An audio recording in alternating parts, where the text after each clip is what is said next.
It's unloading time. It's unloading time.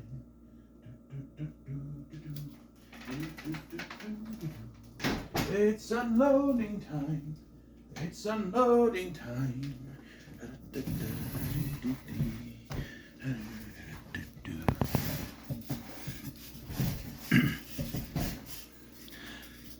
Hello there, I'm Scotty. You're not. Welcome back to Dis-Cember. We're talking about that darn cat from 1965, 56, whatever it was, 65.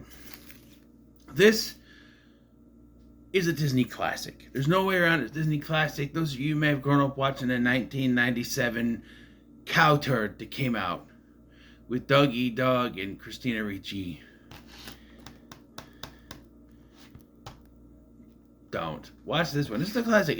It does drag a little bit. There's a bit too much repetitiveness towards the middle, later half of the film, but I think it works. This is a monumental film for multiple reasons. It was the first film for Dean Jones when it comes to Disney, and the last Disney film for Haley Mills. That is, until she would return in the 80s for the Parent Trap sequels. That's right, they made sequels to the original Parent Trap. The second one, which I've seen, is not that bad. Then they made two more. I don't know, Parent Trap 3 and the Parent Trap Family Vacation, whatever it's called. I don't know why. They just did. They were TV movies. I don't know. You can get the second one on a double feature with the first one, but the other ones, I think you have to look on YouTube or something. I don't know. They're not available anywhere. But, yeah. And also, this was directed by Robert Stevenson, who was a director of many things. But yeah, like I said, this was Haley Mills' last Disney film to the 80s. Besides this, she did the movies Pollyanna, Parent Trap, In Search of the Castaways, which is another one that I grew up with, Summer Magic, and The Moon Spinners. Like I said, The Moon Spinners would be her last one until the 80s when she come back for the Parent Trap sequels. And then Dean Jones would start with this and continue on to The Ugly Dachshund, The Monkeys Go Home, Blackbeard's Ghost, The Horse in the Gray Funnel Suit, The Love Bug, $1 Million Duck, Snowball Express, and The Shaggy DA, and Herbie Goes to Monte Carlo. And would also show up in the 1997 for two remakes. He would show up in the remake for That Darn Cat and the remake for The Love Bug, which was actually a sequel because he was playing the same character from that. No. And of course, Robert Stevenson has a very long list of Disney films, starting with Johnny Tremaine and continuing with Old Yeller, Darby O'Gill and the Little People, Kidnapped, The Absent-Minded Professor, in the already mentioned In Search of the Castaways, the sequel to The Absent-Minded Professor, The Son of Flubber, The Misadventures of Merlin Jones, Mary Poppins, the sequel to Misadventure of Merlin Jones, The Monkey's Uncle, which I saw once on Walt Disney, and it was not that bad.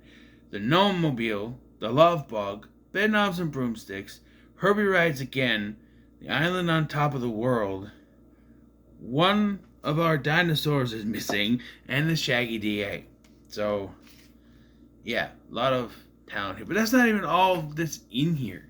Roddy McDowell, Planet of the Apes, and Bedknobs and Broomsticks. He's in here as Gregory, a character who I thought was the sister's boyfriend, but she says he's just a carpool, so she's just using the guy. You have Uncle Charlie from My Three Sons in this, and his wife is played by Elsa Lancaster, who you may know as the titular character, the Bride of Frankenstein from that movie, but also Katie Nana from Mary Poppins, another Robert Stevenson movie. I think this was before that, maybe, I don't know.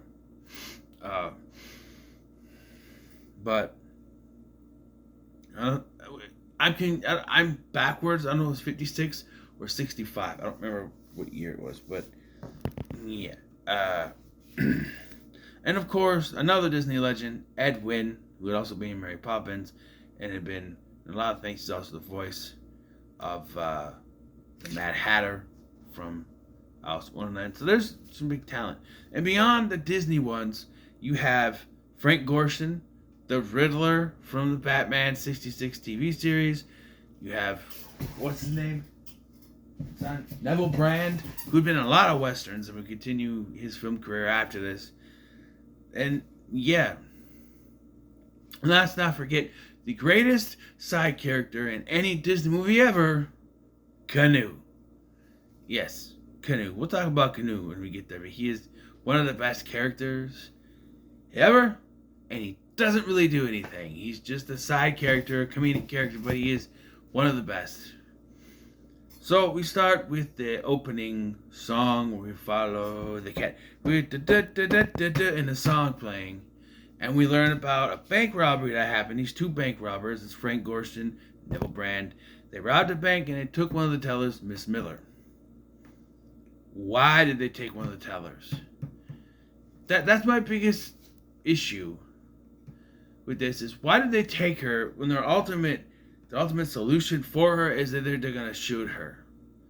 You know, song I think, it's unloading time. That is the song he sings when he's on his way to shoot her. It's like, why did they kidnap her if all that they're going to end up doing is they're going to shoot her? Just leave her there. I don't understand. Because she saw their faces. I don't know. Possibly. I don't know. But the cat is walking around and he ends up being there, and Miss Miller, she takes her watch and she starts to scratch and help, but only gets H-E and a squiggle for the L, before she puts it on DC's neck and he runs off. And yeah, so we meet our main characters, Patty, played by Haley Mills, and her sister Ingrid, played by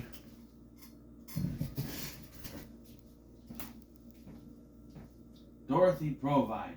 She didn't have that big of a career. I think it was like 10 years, 20 years. Wasn't that long. She didn't do much when it came to an acting career. Maybe she just didn't like it. I don't know. But she's alright in this. So we see first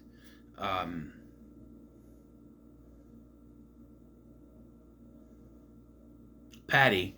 Now, there's a criticism from people that say that, is it weird that they're two sisters and one of them is British? I don't think Patty's supposed to be British. In fact, I think she's trying to do an American accent, but it's not doing very well. But there are times I can feel like she's trying to do an American accent. I don't think she's trying to be British. I just think maybe she couldn't do it very well. I don't know. But she arrives home with her boyfriend, friend. They call her friend. I don't want to use the term boyfriend here. She just calls her, one of my sister's friends. Canoe! Yes, and he's there to make a sandwich and curl up on the couch. Well, lay in front of the couch with a pillow leaned up. That's going to be the most...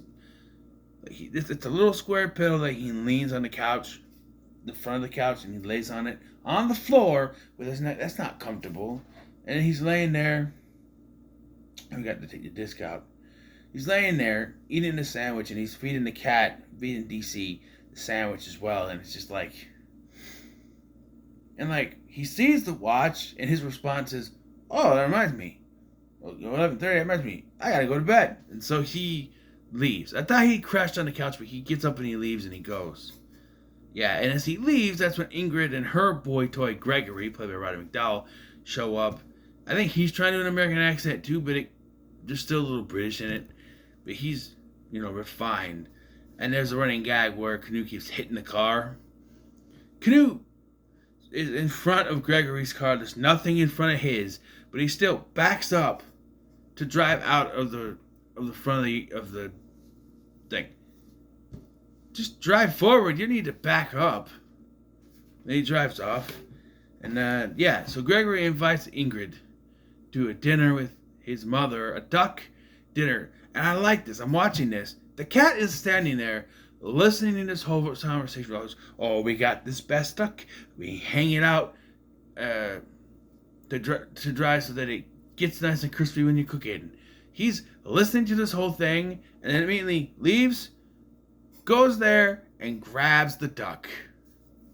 Yes. That causes problems because Gregory comes after him. But, yeah, they just sort of play it off. But now Ingrid's mad because that was her duck dinner.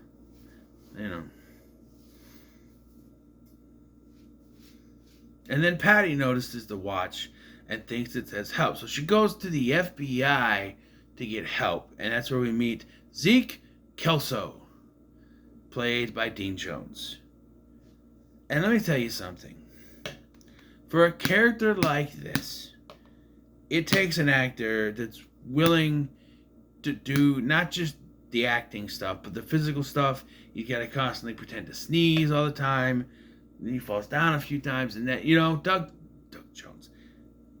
Dean Jones, really great at it. In fact, they couldn't even duplicate that with Dougie. They couldn't even keep the freaking allergy thing. He sneezes at the beginning when he first shows up, and he doesn't sneeze again till the end of the movie in a weird freeze frame that just, I don't know why it's there. No. Either way, DC, or Darn Cat, apparently their parents named it that. It's implied they still live with their parents, which is weird, but we never see the parents, so I don't know. But, yeah. There's a lot of cutting in this film. And they cut away from the main plot to two different things. One is connected to the main plot. The other one is the subplot that doesn't really make anything. They keep coming back to the criminals in the apartment. And some of it is worth it. Like when you see Mrs. Miller trying to escape, or she sets a fire at one point. But then there's everything with the landlady that just like feels it's not needed. Only thing that leads to is to find out that her sister works at a federal pen, but even that doesn't go anywhere. I don't know. And then there's the neighbor stuff, where it's basically like Bewitched, where the nosy neighbor thinks there's something going on and keeps trying to...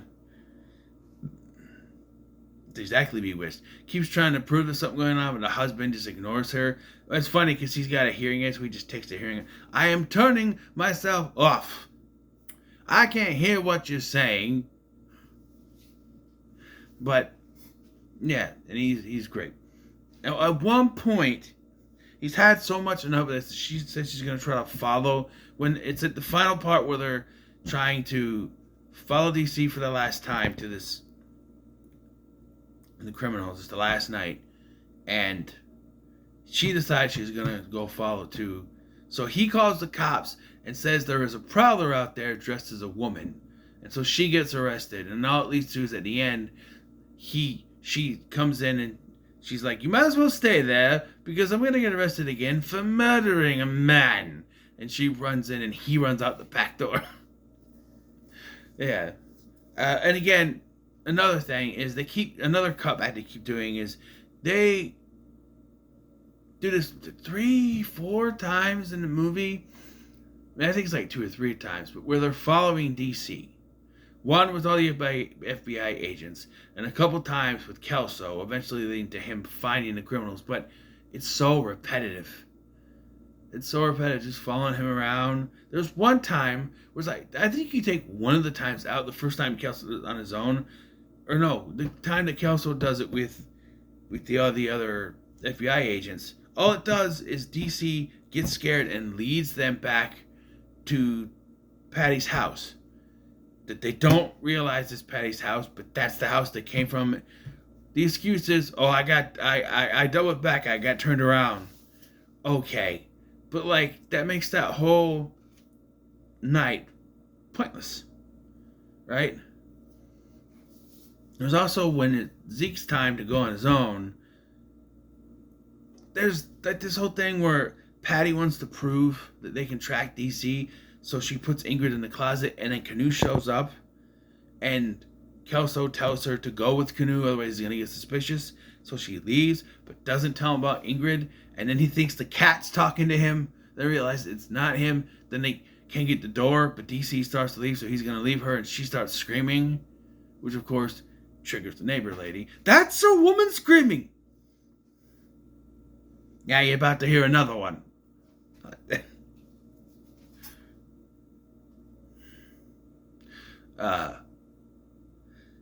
Then he's forced to screw the door.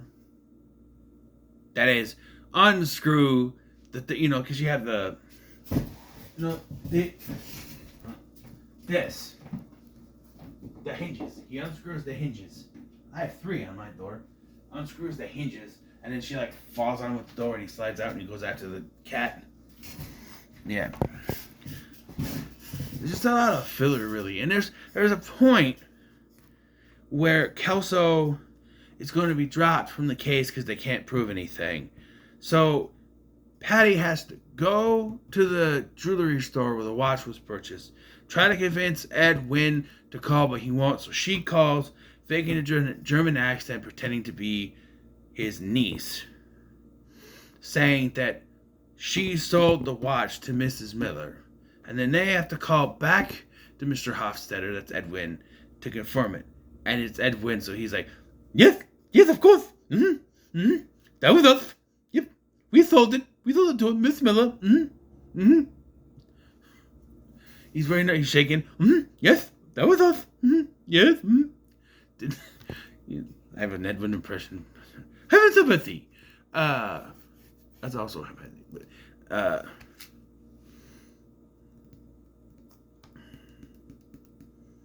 But yeah, and that still, it does keep the plot going, but it's still extra, and that you don't really need.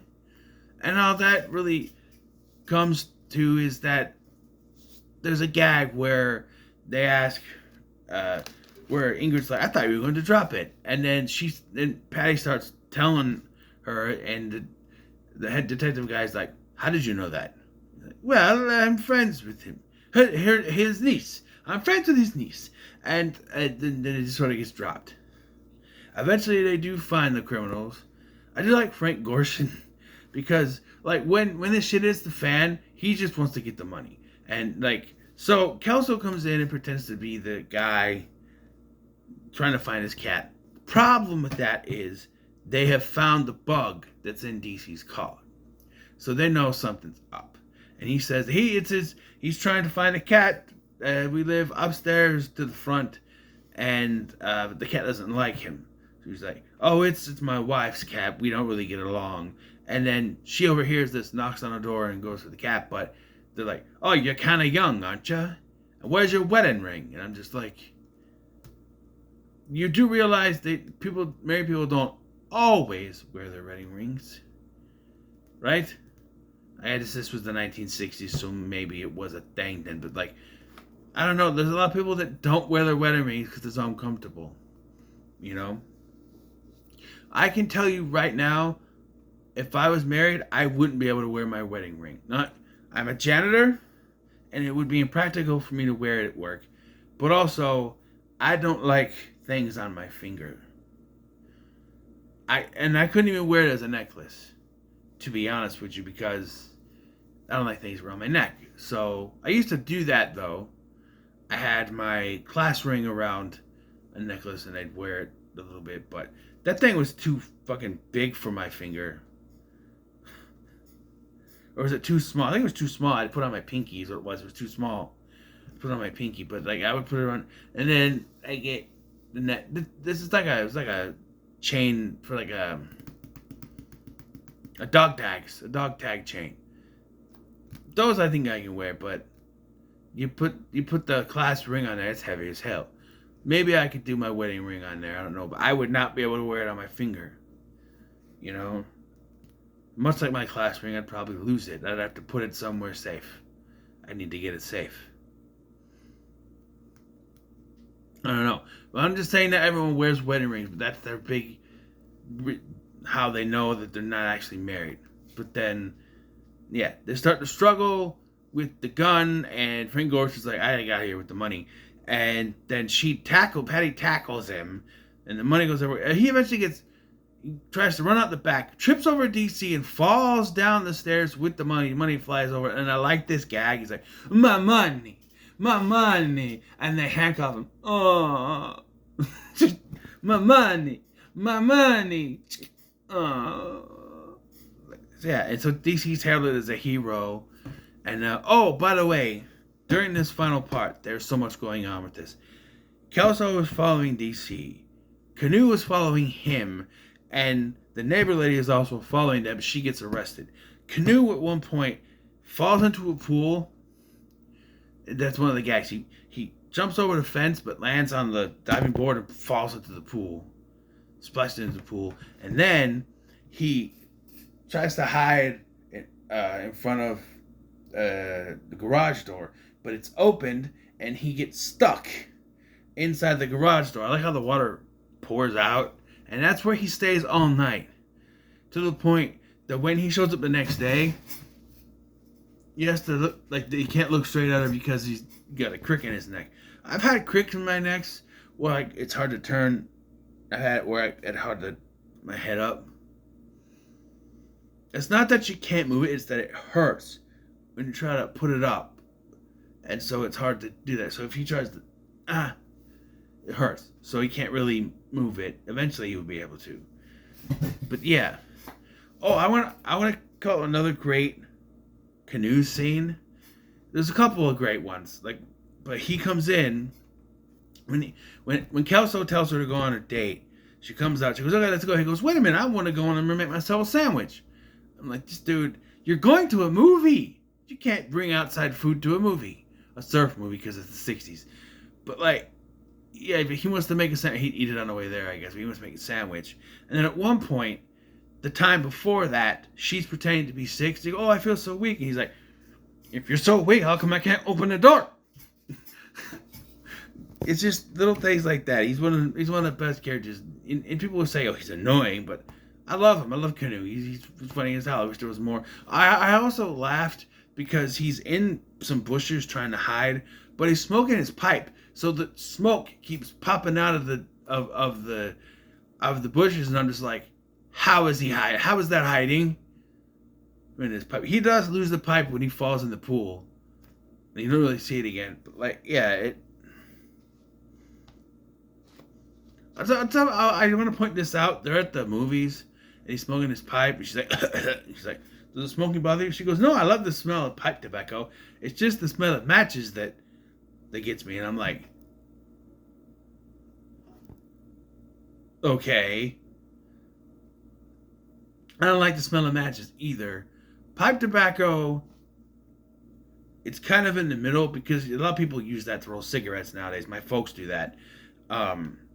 So it's kind of the same thing. It does smell differently when you burn it open in a pipe, though.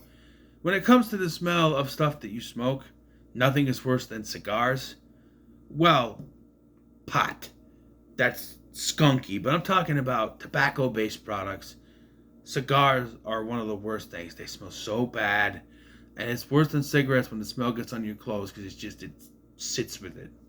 My mom's first husband used to smoke cigars, and he couldn't do it when she was in the house, so he would do it when she's working. Unfortunately, I was also in the house, so I'd have to shut my bedroom doors so the smell wouldn't come in because I hate those smells. I hate cigar smoke. It's so terrible. Ugh. I can almost deal with the smell of weed because it's like a skunk. I can deal with that. It's a little oof to me, but I can deal with that. Except fucking take a shower or something, because I don't need you guys going into Walmart, walking by me and getting a as you walk by. What the hell is your problem? I get it's legal now, at least in my state. It doesn't mean you have to roll yourselves in it before you go out. Okay? And I had problems with that before it was even legalized, and now I don't know. But yeah, the pipe tobacco thing. Just it's the least of the stinkiest of the tobacco smells, but when it comes to tobacco smells, cigars are definitely the worst. Which is why when I watched the Tale of Laughing in the Dark, and that kid is like, cigars? No. It would be cigars. Be oh, cigars. That's terrible. It would. His whole house now smell like cigars. And also, where the hell did he get those things? There's a point he shows up and gives the nose back to Zebo, and he has cigars. Eventually, I'm going to talk about Are You Afraid of the Dark. I once reviewed all of season 1 and then deleted them because of the Kappa thing. But I'm gonna have to go back to those and do those eventually one time. But anyway, when it comes to this, yeah, the movie ends with Gregory saying, "Oh, Mother is going to forgive you," and he ends up leading her to Kelso's car, and oh, that's her new carpool, and he's just like, and then Canoe shows up, and they sort of make up, and yeah. Although the first time I watched this, I was confused as to why Kelso was with Ingrid and not Patty, as they shared most of the time. He even saved her life. I thought maybe that was leading to something, but no, he ends up with Ingrid, even though they were mostly antagonistic against each other. I guess that's how relationships work. And again, it's just implied that there's a carpool, but there may be more to that, I guess. But yeah, this is the Disney classic, and I'm going to say it's pretty good. If it wasn't for all the filler, it probably would be a To the Moon. But it feels like there's too much repetitiveness, and it takes too long to get going where it should go. Because they can't just have the cat lead them to it right away, or else it would be no movie. So it has to take a little while. But the repetitiveness, you take out one of those nights, like the ones with all the FBI agents, so it leads nowhere, and you don't have so many cutbacks to the neighbor people. In an episode of Bewitched, it works because it's like once per episode or something, but every 10 minutes or so they cut back to them. Oh, I heard that, and you're gonna hear this, and it's just but yeah, it's good. Tomorrow it's Franchise Friday. We're heading back to the Lilo and Stitch franchise with Stitch the movie. I know, that's not the second one, but that came out next, so I'm doing that one next. I'm doing them in release order. You don't like it? Too bad, it's my channel. But anyway, thank you for watching. I'm Scotty, and I'll see you in the next one.